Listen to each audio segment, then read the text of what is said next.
Hello, welcome to the virtual outings as part of Camp Crystal Queer, a virtual summer experience for Penn State students and the community by the Center for Sexual and Gender Diversity.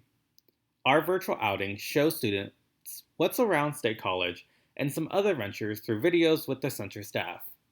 Videos have included a tour of the Arboretum and an explanation of the constellations. You can even find tours from the Palmer Art Museum created by their own staff. You can find these virtual outings and more at bit.ly/CSGD-CCQ. In this outing, we'll explore a Google feature that places you in some national parks. The feature shows you the park with videos and with park rangers with panoramic views. It's a great way to explore nature from your own home. You'll be going along with me, Eric Duran, the program coordinator for the center. So let's go visit some of these places and take a look at all that you can do with these features in the hidden worlds of the national parks. So here we are. So all you have to do is Google Hidden Worlds of the National Parks and it should show up immediately. So go ahead and click. You can click the first or second one. I think both will take you to similar aspects of where you need to go. So let's go ahead and click it.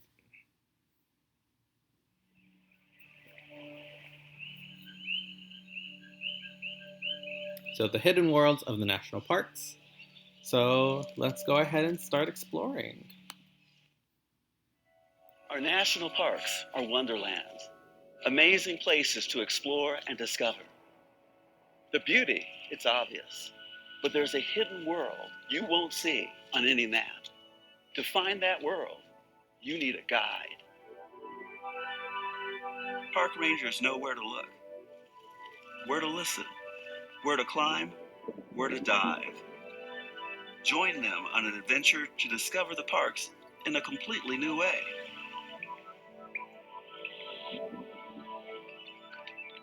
Come explore the hidden worlds of the national parks.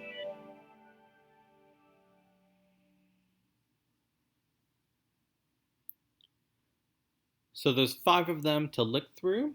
We have the Kenai Fjords of Alaska. We have the Hawaii Volcanoes of Hawaii. We have the Carlsbad Caverns of New Mexico. Bryce Canyon from Utah. And the Dry Tortugas from Florida. So each one, I think, from going through this previously, they give you a couple of photos that you can view in a 360 range. And then you get a short introduction from a park ranger. And then you can go into a kind of a small video tour. It's like a 360 video tour that they take you through to part of the national park. And then they offer a few videos, like short 30 to minute videos of things that you can see in that national park, as well as an audio. It could be, I think in the Kenai Fjords, there's audio of icebergs. I don't know what it is on the volcanoes, but in the caverns, you can listen to bats. I think in the Tortugas, you can listen to some coral and fish. So they have that feature, and then they have, I think it's just those are the features. So each one has a bit of a different one.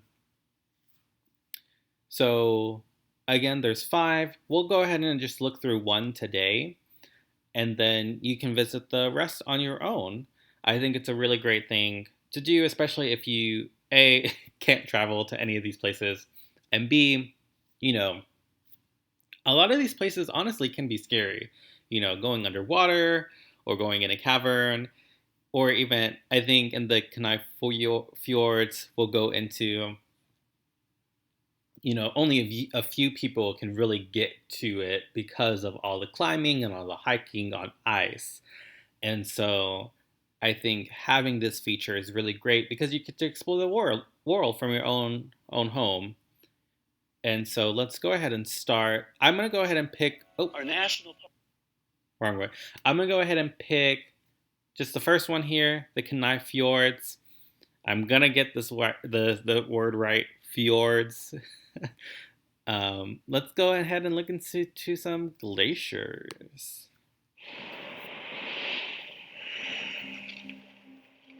1,000 miles north of the continental United States lies a land where the Ice Age still lingers. Come join Park Ranger Fiona North and explore the mountains, glaciers, and lagoons of Kenai Fjords National Park. This place is wild in the truest sense of the word. It's inaccessible in the winter, and there are only a few trails in the entire park. But the ruggedness isn't intimidating, it's inviting. The connections here are so obvious between the mountains and the ocean, the glaciers and the animals. Everything just works the way nature intended. What excites me so much about Kenai Fjords is seeing things I've never seen before. I moved here from New York City, and once I saw what it was like, I didn't want to leave.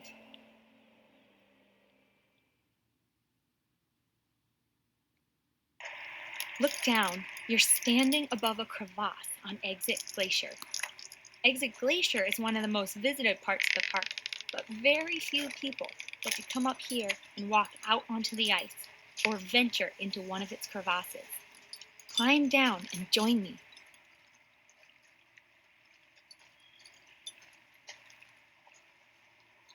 So I think that's a really cool feature. This is like a 360 video, so you're watching them kind of climb down. I think here you'll be able to see it a little bit more. And first of all, just what a name. This park ranger's last name is North. I think it was like she was born for this. But, I mean, look at this amazing view. I think it's wonderful that they're able to recreate this for us, especially how she said that only a few people really get to go out there, during a certain time of the year. And also, I think you would have to be a very experienced climber to do this. I think for me, this would be immediately scary. When she said it was inviting, I was like, no, this is very much more intimidating. But I'm glad that I'm here on my couch watching this. So let's go into this crevasse. I think that's how she pronounced it. And view that.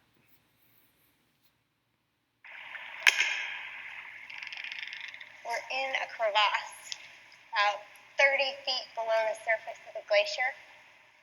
It feels so still, but the ice is actually moving as it flows downhill. A week from now, this place will look completely different.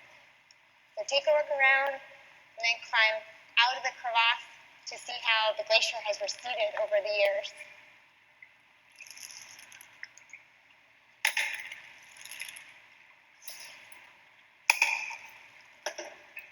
So let's take a look around.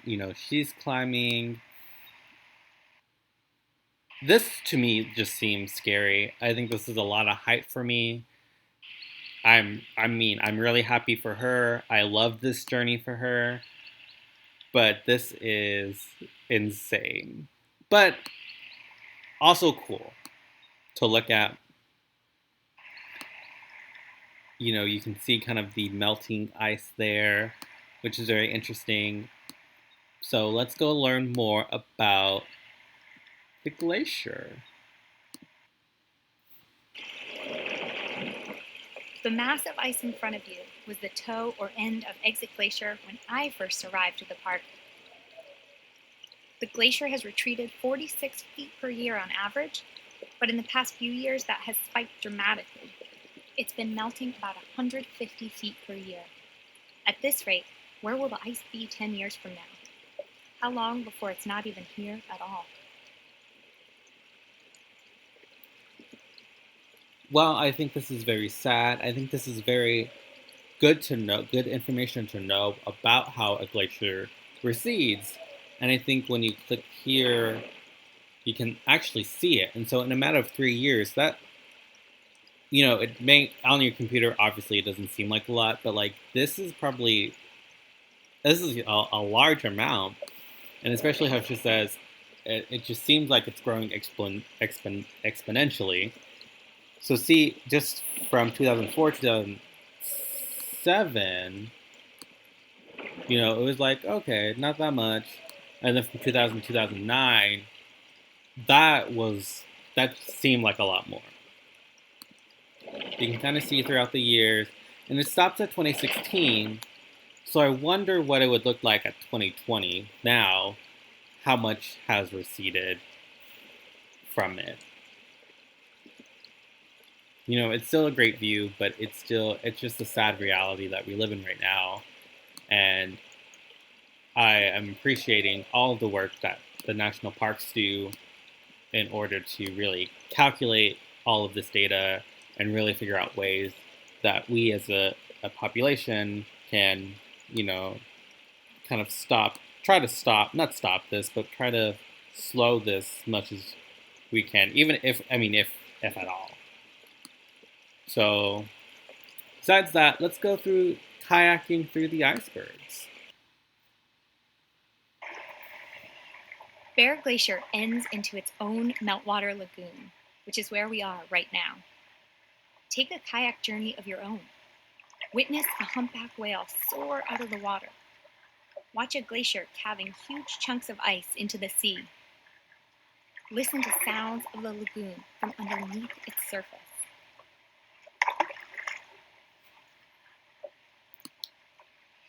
So I think in each one of the parks here, you're able to watch a few videos. You can see, again, another 360 video. This kayaking is amazing. I think if I ever went on this trip, I think kayaking would be my most favorite aspect of this trip. It just seems beautiful. So let's go ahead and go through some of these videos. Let's listen to this audio of icebergs underwater, and then we'll finish off with kayaking through the icebergs. So let's start over here. Let's go ahead and fly over Bear Glacier. The thickest part of Bear Glacier is about 1,800 feet, meaning that the ice actually goes below sea level. If Bear Glacier were to ever fully recede, it wouldn't reveal land. It could leave behind a lake or lagoon, potentially a whole new arm off Resurrection Bay. Glaciers like this one are good indicators of climate change because we can track their changes over time. So when you hear about somewhere having the coldest winter on record, that's not really what matters. It's the longer trends in weather patterns that are most important. Bear Glacier ends into its own meltwater. Go ahead and pause her there. I think she was saying the same thing. So the next video is seeing glaciers crash into the water.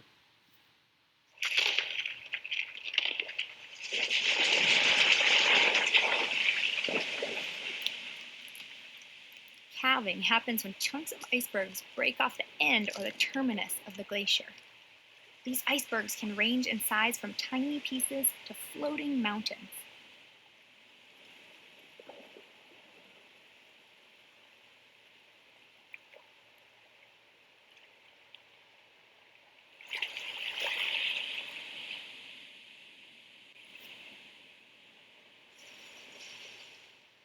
That's really a sight to see those pieces of glaciers kind of go into the water. Scary. I would always watch from afar, but I think that was a really pretty sight to see. The next video is watching a whale breach. One of the most surreal things you'll ever see is a 40-ton humpback whale soaring out of the water. Oh my.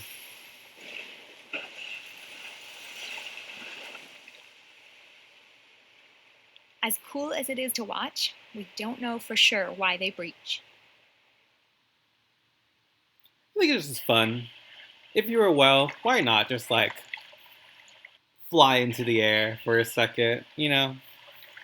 I think watching a whale breach, obviously, it's an amazing sight to see again. But I think the scariest part of kayaking would be a whale just coming out of nowhere. Hopefully that doesn't happen a lot. I don't know. But yeah, I think the last audio is listening to icebergs underwater. And you have to play at the corner.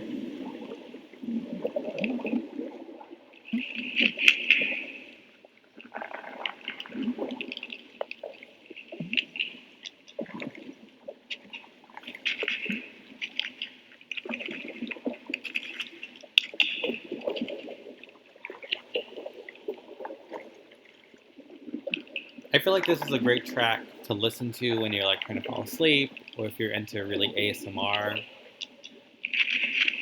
These are very relaxing sounds.